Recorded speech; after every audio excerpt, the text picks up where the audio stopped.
না না না না, যতদিন পর্যন্ত মানুষের কলবের ভিতরে আল্লাহর মহব্বত ঢুকানো না যাবে, নেককার বানানো না যাবে, চুরি ডাকাতি বন্ধ করা যাবে না। এত আস্তে বললে হবে না, আর একটু জোরে বলতে হবে। যতদিন পর্যন্ত আল্লাহর মহব্বত পরকালের ভয় ভিতরে না ঢুকানো যাবে, হাজারো আইন তৈরি করেও এই দেশে চুরি ডাকাতি আর দুর্নীতি বন্ধ করা যাবে না, যাবে না, যাবে না, যাবে না। হযরত খুবাইব রাদিয়াল্লাহু তাআলা আনহু তিনি এই কথা যখন বলছেন, আবু সুফিয়ান ইবনে হারব তখন বলছিলেন, মা রাআইতু আসহাবান কা আসহাবি মুহাম্মাদিন ইউহিব্বু মুহাম্মাদান। দুনিয়ার কত জায়গায় গেলাম, কত মানুষ দেখলাম, কত ভক্ত দেখলাম, কত অনুসারী দেখলাম, কিন্তু মুহাম্মাদের সাহাবীরা মুহাম্মদকে যত মহব্বত করে, এর কোন দ্বিতীয় নমুনা পৃথিবীর আর কোথাও নাই নাই নাই নাই নাই নাই। দেখানো সম্ভব হবে? দেখানো সম্ভব হবে না। আসলে তিনি যথার্থই বলেছেন, কত জায়গায় গেলাম, কত সফর করলাম, কিন্তু কোথাও এরকম কোন নমুনা।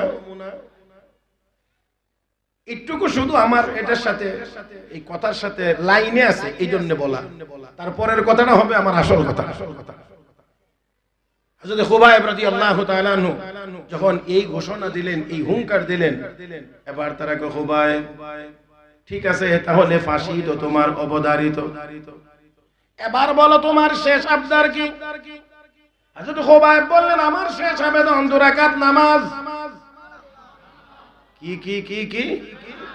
2 রাকাত নামাজ, 2 রাকাত নামাজ। ঠিক আছে, যাও 2 রাকাত নামাজ পড়ে আসো।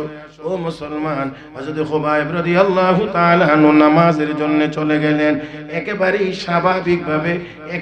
স্বাভাবিকভাবে 2 রাকাত নামাজ তিনি আদায় করে আসলেন। আমার ভাইরা, বেশি লম্বা করেন নাই, আবার খুব তাড়াহুড়াও করেন নাই। স্বাভাবিক নিয়মে যেইভাবে নামাজ পড়া হয় সেইভাবেই 2 রাকাত নামাজ তিনি আদায় করে আসলেন। অতঃপর ডাক দিয়ে বলেন, ও মক্কার কাফের বেঈমানরা, শোনো, ভালো করে শোনো, তোমরা যদি আমাকে এই কথাটা না বলতে, মরণের ভয়ে নামাজ লম্বা করতেছে, মৌতের ভয়ে নামাজ লম্বা করতেছে, আমি যদি নামাজ লম্বা করে পড়তাম, তোমরা আমাকে বলতাম মরার ভয়ে ডরে নামাজ লম্বা করতে আসে। এই কথাটা যদি তোমরা না বলতেন, আজকের নামাজের ভিতরে আমি যে মজা আর স্বাদ পাইতেছিলাম, আমি নামাজের ভিতরে কোরআন তিলাওয়াত করে যে মজা আর স্বাদ আমি পাইতেছিলাম, আমার মন চাইছিল পুরা কোরআন আমি 2 রাকাত নামাজের ভিতরে তিলাওয়াত করি। কিন্তু আমি যদি পুরা কোরআন তিলাওয়াত করতাম, নামাজ অনেক লম্বা হয়ে যেত। তোমরা আমাকে বলতে মরণের ভয়ে নামাজ লম্বা করে। মুসলমান মৌতের ডরায় না। মুসলমান আসলে মরণের ভয় পায় না। মুসলমানের ভয় হলো ঈমান নিয়ে মরতে পারবো কিনা। জানি না আমি সূক্ষ্ম পার্থক্যটা বুঝাইতে পারছি কিনা। ইমানদার যারা, নেককার যারা, ইমানদার যারা, তাদের ভয় হলো আমি ঈমান নিয়ে মরতে পারি কিনা, পারবো কিনা, এই ভয়। মুসলমান মরণরে ভয় পায় না। আর দুনিয়ার কাফের ড্রাইভার মালিক একসাথে রওনা করছে। ড্রাইভার গাড়ি চালাইতেছে, মালিক গাড়িতে বসা, আজান শোনা যায়। ড্রাইভার বলছে, স্যার গাড়িটা ব্রেক করে আমি একটু নামাজ পড়ে আসবো। ঠিক আছে, ব্রেক করে। তো গাড়ি ব্রেক করছে, এক জায়গায় পার্কিং করছে, নামাজে চলে গেছে। মালিক গাড়ির ভিতরেই বসা, নামাজ পড়ছে। অন্যান্য মুসল্লিরা বেরিয়ে চলে এসেছে, কিন্তু ড্রাইভার তো আর বের হয়ে আসে। মেজাজ গরম। কিছুক্ষণ পরে গাড়ি থেকে নেমে মসজিদের দরজায় গিয়ে বলছে, এই আব্দুর রহমান। আমি আগেই বলছি যে আমি আমার মতো করে বলছি, নাম তোর আব্দুর রহমান না, আমি বোঝানোর জন্য বলছি। এই আব্দুর রহমান, বের হয়ে আস না কেন? আব্দুর রহমান কো, স্যার আমাকে তো বের হতে দেওয়া হচ্ছে না। সুবহানাল্লাহ। কালকে সকালে কই কি বলবেন? 2 দিন যাবত তোমার শুনতেছেন, ক্লান্ত হয়ে গেছেন। সুবহানাল্লাহ কত বলবেন। আমি আবারও বলছি, বিনয়ের সাথে বলছি, আমার সাথে অন্তত যতক্ষণ চলবে ততক্ষণ একটু প্রাণবন্ত থাকতে হবে, মুখটা নড়াচড়া করতে হবে। আর সুবহানাল্লাহ বলবেন, সব আপনারা আমারে দিয়ে দিবেন না, আপনারাই তো নেবেন। হ্যাঁ, তাহলে একটু সুবহানাল্লাহ বলবেন আর কি। স্যার আমাকে বের হতে দেওয়া হচ্ছে না। কে তোকে বের হইতে দিল না? কে তোকে বের হইতে দিচ্ছে না? মসজিদে তো কাউকে দেখা যায় না। স্যার যিনি আপনাকে ঢুকতে দেন না তিনি তো আমাকে বের হইতে দেন।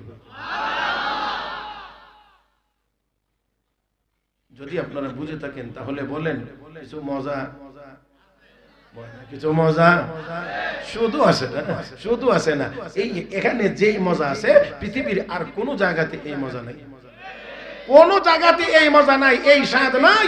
আমার ভাইয়েরা, দুনিয়াদারেরা দুনিয়া নিয়ে ব্যস্ত, দুনিয়া নিয়ে ব্যস্ত, শুধু দুনিয়া দুনিয়া দুনিয়া, আরো আরো আরো আরো আরো। জীবনেও কোনো তৃপ্তি হয় না। 10 কোটি টাকার মালিক হলে 20 কোটি টাকার চিন্তা ভাবনা থাকে, 10 কোটির অভাব থাকে। এটা আবার আরাম হয় কেমনে? এটা আবার আরাম হয় কেমনে? 10 কোটির অভাব নিয়ে তাকে দিন রাত দৌড়াইতে হয়, কারণ আছে 10 কোটি আর পরিকল্পনা করছে, তাহলে আর 10 কোটি কোত্থেকে আসবে? এখন কি করা যায়, কোথায় যাওয়া যায়, কার কাছ থেকে নেওয়া যায়, এই চিন্তা এই চিন্তা এই চিন্তা এই চিন্তা। আবার দেখা যায় সম্পদের পাহাড় জমাইছে কিন্তু ভোগ করতে পারে না, পাহাড় জমাইছে ভোগ করতে পারে না। হ্যাঁ মুসলমান, এরকম বহু মানুষ আছে, বহু মানুষ আছে, বহু মানুষ আছে। আল্লাহ রাব্বুল আলামিন বলেন, ওমান আরাদা আন যিকরি ফাইন্না লাহু মাঈশাতান দানকা ওয়া নাহশুরুহু ইয়াওমাল কিয়ামাতি আ'মা ক্বালা রাব্বি লিমা হাশারতানি আ'মা ওয়া ক্বাদ কুনতু বাসীরা قال كذلك أتتك آياتنا فنسيتها وكذلك اليوم تنسى। আল্লাহ কয় আমার ইবাদত থেকে ঘাড় ঘুরাইয়া চলে যাবে, পিঠ দেখাইবে আমাকে, অসুবিধার কিছু নাই, তোর জীবন সংকীর্ণ হয়ে যাবে, আমি জীবন সংকীর্ণ করে দেব। সংকীর্ণতার যত ব্যাখ্যা আছে, সম্পদের পাহাড় জমাবে কিন্তু হৃদয়ের ভিতরে শান্তির কোনো ছোঁয়া পাবে না। কেমনে কদ্দুর কি এটা আপনারা যদি এই আশেপাশের সময়ের ভিতরে একটু ডাইন বাম যদি চোখটা খুলে তাকান তাহলেই দেখতে পারবেন টাকার বস্তা বস্তার বস্তা টাকা কামাই করেছে, বস্তার বস্তা টাকা কামাই করেছে, কিন্তু পরবর্তীতে কি হয়েছে, যা হয়েছে তা আপনারা জানেন। সেই জন্য আমার আর বলার দরকার আছে বলে আমি মনে করি না। মুহতারাম হাজরিন, টাকার পাহাড় জমানোর পরেও যদি চোরের মতো পালিয়ে থাকতে হয় তাহলে এই জীবনে কোনো শান্তির আশা করা যায় না। আল্লাহ আমাদের সবাইকে বোঝার তৌফিক দান করুন। বলছিলাম এই ইবাদতের ভিতরে কিছু মজা, কিছু স্বাদ আছে না নাই? আল্লাহ আল্লাহ আল্লাহ, আমি আপনাদেরকে মনে হয় আসলে পরিপূর্ণ বুঝাইতে পারতেছি না, তারপরেও চেষ্টা করতেছি। আশা করি আমি অল্পও যদি বলতে পারি আপনারা একটু বেশি বুঝে নেবেন। আঙ্গুল ঘুরাইয়া মজনু মাটির মধ্যে কি জানি লেখে, আঙ্গুল দিয়ে, আঙ্গুল হলো কলম, মাটি হলো কাগজ, কি জানি লেখে। তো লোকেরা গিয়ে জিগায় পাগল কি লেখস? আঙ্গুল রে কলম বানায়া, মাটি রে কাগজ বানায়া লাইলির নাম লিখি, লাইলির নাম লিখি আর উচ্চারণ করি। করলে কি হয়? করলে মনে একটু শান্তি পাই। এটা মহব্বতের বিষয়, এটা ভালোবাসা। দুনিয়ার এই মহব্বত, এটাকে কিতাবের ভাষায় বলা হয়েছে ইশকে মাজাজি, রূপক প্রেম, রূপক মহব্বত। এই রূপকটা যদি না হয়, আল্লাহর সাথে মহব্বত আর এই মহব্বতের কি মজা, এটা তো দুনিয়ার মানুষ বুঝবে না। দেখেন কুকুরের পায়ে চুমা, কুকুর এইটার মধ্যে আবার কি, এটা লাইলির যে রাস্তা দিয়ে হাঁটে, কুকুরটাও সেই রাস্তা দিয়ে মাঝে মাঝে হাঁটে। এবার একটু চিন্তা করেন যে তার অবস্থাটা কি। তো আঙ্গুল ঘোরায়া ঘোরায়া লাইলির নাম লেখে আর জপে আর কয় আমার মনে সান্ত্বনা পাই, সান্ত্বনা পাই, সান্ত্বনা পাই, এই জন্য লেখি আর জপি। মাওলানা রুমি বলেন লাইলির প্রতি মহব্বত থাকার কারণে মাটির মধ্যে নাম লিখলে আর জপলে যদি সান্ত্বনা পাওয়া যায়। ও দুনিয়ার মুসলমান, একটু আওয়াজ করে মহব্বতের সাথে বলতে হবে, লাইলির নামের চাইতে কি আমার আল্লাহর নামের ভিতরে স্বাদ আর মজা কম? কম? কি কি কি বলেন? কি বেশি বেশি বেশি বেশি বেশি বেশি? যার কারণে ১৫০০ বছর যাবত মুয়াজ্জিন আযান দিচ্ছে আল্লাহু আকবার বলে, আজও পর্যন্ত শব্দ পরিবর্তনের কোনো দরকার হয় না। ইমাম সাহেব নামাজ পড়াইতে আছে সূরা ফাতিহা দিয়ে, আজও এই সূরা পরিবর্তনের কোনো প্রয়োজন হয় না, কারণ এখানে আমার আল্লাহর নাম যত বেশি উচ্চারণ হয় মজা তত বাড়ে। সেই জন্য ইব্রাহিম ইবনে আদহাম বলখী রাহমাতুল্লাহি আলাইহি উনি যখন রাজত্ব ছেড়ে দিয়ে মহান মালিকের পরিচয় লাভ করেছেন, তখন ওনার সাবেক মন্ত্রিসভার সদস্যবৃন্দ একবার চিন্তা করলেন, এই সিংহাসন ছেড়ে দিয়ে লোকটি চলে গেল, কোথায় কোন হালতে আছে, একটু গিয়ে দেখে আসি। দেখতে গিয়ে দেখে দাজলা নদীর কিনারায় সুই সুতা লইয়া নিজের হাতে শীত নিবারণের জন্য কাঁথা সিলাইতেছে। এক সময়ের বাদশাহ, এখন কি শিলা? আরে কাঁথা তো আপনারা ঢাকার রাজধানীর মানুষের শুদ্ধ বাংলায় ভাষা, আমাদের গ্রামের ভাষা হলো খেতা শিলা। এত কষ্ট করে বললে আর কি হবে? আমাদের গ্রামের মানুষ একেবারে সহজ সরল ভাবে খেতা খেতা শিলা। আশ্চর্য হয়ে তারা কই, ইব্রাহিম ইবনে আদহাম, আপনার এই নিয়ে অবস্থা, সিংহাসন ছেড়ে দিলেন আর এখন খেতা শিলানি লাগে। আপনি জলদি করে আসেন, আবার সিংহাসনে বসবেন। আর তিনি অত্যন্ত চমৎকার করে বলছেন, আমি আর এই সিংহাসনে ফিরে যেতে চাই। আরো আস্তে কয়েন, আরো আস্তে কয়েন, আমি আর এই সিংহাসনে ফেরত যেতে চাই না। এই লোকটাই তো সিংহাসনে ছিলেন, এই লোকটাই তো সিংহাসনে ছিলেন। এখন কোন মজা পাইলেন যে মজার কারণে কয় আমি আর সিংহাসনে ফেরত যাইতে চাই না? আর আমরা সিংহাসন পাওয়ার জন্য যা যা দরকার তা করি, সিংহাসনে একবার গিয়ে উঠতে পারলে আর নামতে চাই না জীবনেও, তারবার জন্য যা দরকার সব করি। কি করি কি না করি এটা ভিতরে,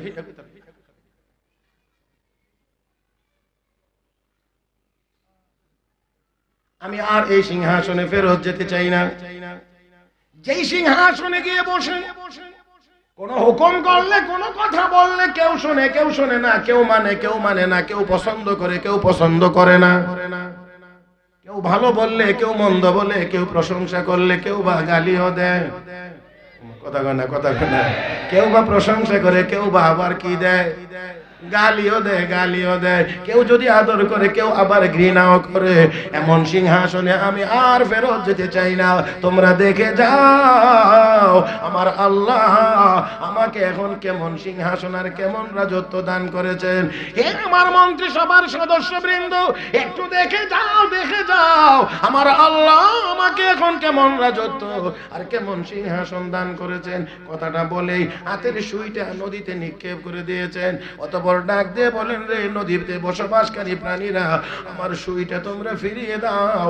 হযরত আকদাস মাওলানা শাইখুল হাদিস জাকারিয়া রাহমাতুল্লাহি আলাইহি তার কিতাবের ভিতরে লেখেন, হুকুম করতে দেরি হয়েছে 1000 মাস, স্বর্ণের সুই নিয়ে নদীর কিনারায় হাজির হতে দেরি হয় না।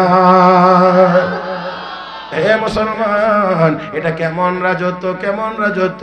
হযরত শাহজালাল মুজাররদি ইয়ামানি কয়েকশো বছর আগে দুনিয়া থেকে বিদায় হয়ে গিয়েও এখনো মুমিনের কলবে রাজত্ব করে। এখনো মুমিনের কলবে রাজত্ব করে। আমাদের রাজনীতিবিদেরা নির্বাচনী প্রচারণা ওইখান থেকে গিয়ে শুরু করে।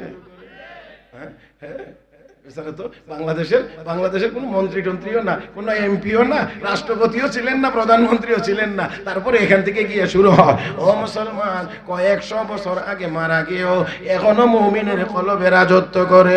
আমার ভাইরা, আমার বন্ধুরা, ইমানদার রাজত্ব করে অস্ত্রের জোরে না, টাকার জোরে না, অন্য কোনো জোরে না, রাজত্ব করে ঈমান আর নেক আমলের জোরে।